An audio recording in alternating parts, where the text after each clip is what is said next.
ಶ್ರೀಲಂಕಾ ಮತ್ತು ಬಂಗಾಳ ಕೊಲ್ಲಿಯಲ್ಲಿ ದಿತ್ವ ಚಂಡಮಾರುತದ ರಣಾರ್ಭಟದ ಎಫೆಕ್ಟ್ ಎಷ್ಟರ ಮಟ್ಟಿಗಿದೆ ಅಂತ ಅಂದರೆ ಬೆಂಗಳೂರಲ್ಲೂ ಕೂಡ ವಿಪರೀತ ಚಳಿಯಾಗಿದೆ. ಇದಕ್ಕೆ ಸಂಬಂಧಪಟ್ಟಂತ ಒಂದು ವರದಿ ಇಲ್ಲಿದೆ ನೋಡಿ.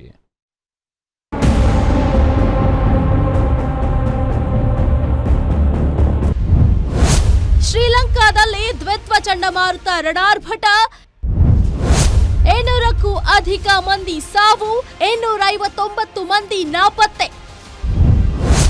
ಆಪರೇಷನ್ ಸಾಗರ್ ಬಂಧು, ಲಂಕಾ ರಕ್ಷಣೆಗೆ ನಿಂತ ಭಾರತ. ಶ್ರೀಲಂಕಾದಲ್ಲಿ ದ್ವಿತ್ವ ಸೈಕ್ಲೋನ್ ಅಲೋಲ ಕಲ್ಲೋಲ ಸೃಷ್ಟಿ ಮಾಡಿದೆ. ಧಾರಾಕಾರ ಮಳೆ, ರಣಭೀಕರ ಪ್ರವಾಹಕ್ಕೆ ಜನಜೀವನ ಸಂಪೂರ್ಣ ಅಸ್ತವ್ಯಸ್ತಗೊಂಡಿದೆ. ನೆರೆ ರಾಷ್ಟ್ರದಲ್ಲಿ ರೌದ್ರ ನರ್ತನ ತೋರುತ್ತಿರುವ ದ್ವಿತ್ವ ಚಂಡಮಾರುತದಿಂದ ಭೀಕರ ಪ್ರವಾಹ, ಭೂಕುಸಿತದಲ್ಲಿ 859 ಮಂದಿ ನಾಪತ್ತೆಯಾಗಿದ್ದಾರೆ. ಕಲನಿ ನದಿಯಲ್ಲಿ ನೀರಿನ ಮಟ್ಟದಲ್ಲಿ ಗಣನೀಯ ಏರಿಕೆಯಾಗಿದ್ದು, ರಾಜಧಾನಿ ಕೊಲಂಬೋದಲ್ಲಿ ಸಂಪೂರ್ಣ ಜಲಾವೃತಗೊಂಡಿದೆ. ರಸ್ತೆಗಳು, ಕಟ್ಟಡಗಳು ಜಲಮಯವಾಗಿದ್ದು ಜನ ಪರದಾಡ್ತಿದ್ದಾರೆ.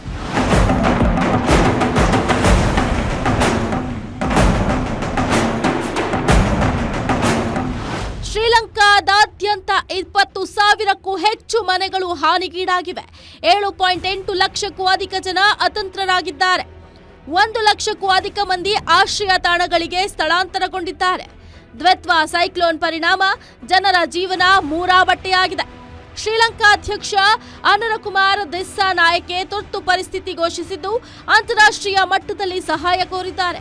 ಸಂಕಷ್ಟದಲ್ಲಿರೋ ಶ್ರೀಲಂಕಾಗೆ ಭಾರತ ಸಹಾಯಹಸ್ತ ಚಾಚಿದ್ದು, ಪರಿಹಾರ ಮತ್ತು ರಕ್ಷಣಾ ಕಾರ್ಯಾಚರಣೆಗೆ ಧಾವಿಸಿದೆ. ಆಪರೇಷನ್ ಸಾಗರ್ ಬಂಧು ಹೆಸರಲ್ಲಿ ಭಾರತ ಶ್ರೀಲಂಕಾ 80 NDRF ಸಿಬ್ಬಂದಿಯನ್ನು ಒಳಗೊಂಡ 2 ರಕ್ಷಣಾ ತಂಡಗಳನ್ನು ದ್ವೀಪ ರಾಷ್ಟ್ರಕ್ಕೆ ಕಳುಹಿಸಿದೆ.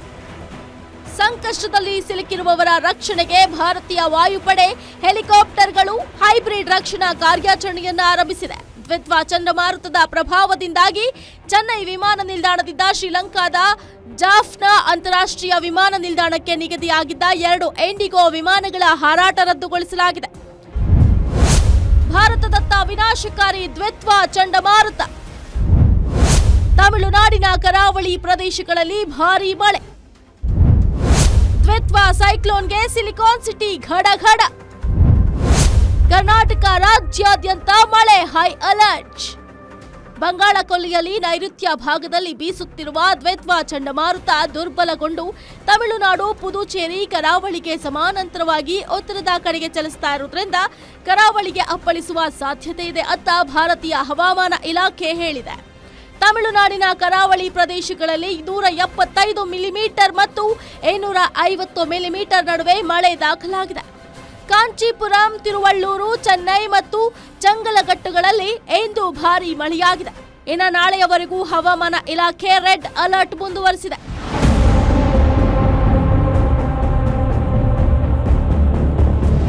ದ್ವಿತ್ವ ಸೈಕ್ಲೋನ್ ಎಫೆಕ್ಟ್ಗೆ ಸಿಲಿಕಾನ್ ಸಿಟಿ ಬೆಂಗಳೂರು ಮಂಚಿನ ನಗರಿಯಾಗಿದೆ. ವೀಕೆಂಡ್ನಲ್ಲಿ ಎಂಜಾಯ್ ಮಾಡಬೇಕಿದ್ದ ಸಿಟಿ ಮಂದಿ ಬೆಚ್ಚಗೆ ಮನೆಯಲ್ಲಿ ಏರುವಂತಾಗಿದೆ.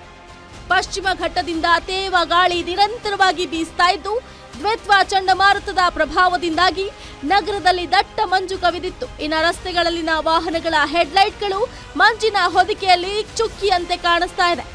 ಹವಾಮಾನ ಇಲಾಖೆ ನೀಡಿರುವ ಮಾಹಿತಿ ಪ್ರಕಾರ ಬೆಂಗಳೂರಿನ ತಾಪಮಾನ ಇಂದು ಕನಿಷ್ಠ 16 ಡಿಗ್ರಿ ಸೆಲ್ಸಿಯಸ್ ತಲುಪಿದೆ.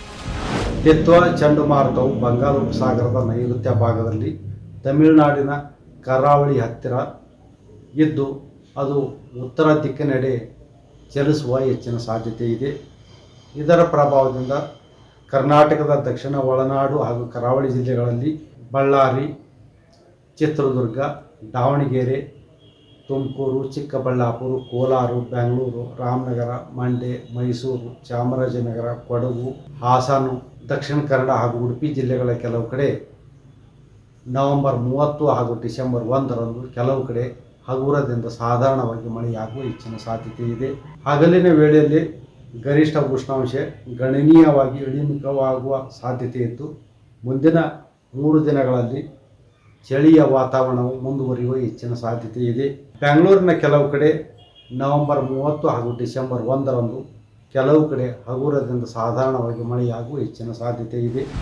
ದ್ವಿತ್ವ ಚಂಡಮಾರುತದಿಂದ ಬೆಂಗಳೂರು, ಉತ್ತರ ಒಳನಾಡು, ದಕ್ಷಿಣ ಒಳನಾಡಿನಲ್ಲಿ ತುಂತುರು ಮಳೆಯಾಗುವ ಜೊತೆಗೆ ಚಳಿಯೂ ಕೂಡ ಹೆಚ್ಚಾಗಲಿದೆಯಂತೆ. ಇನ್ನು ಮುಂದಿನ 3 ದಿನಗಳು ಮಳೆ ಚಳಿ ಸಂಯೋಗ ಮುಂದುವರಿಯಲಿದೆ ಅಂತ ಹವಾಮಾನ ಇಲಾಖೆ ಮುನ್ಸೂಚನೆ ನೀಡಿದೆ. News desk guarantee news.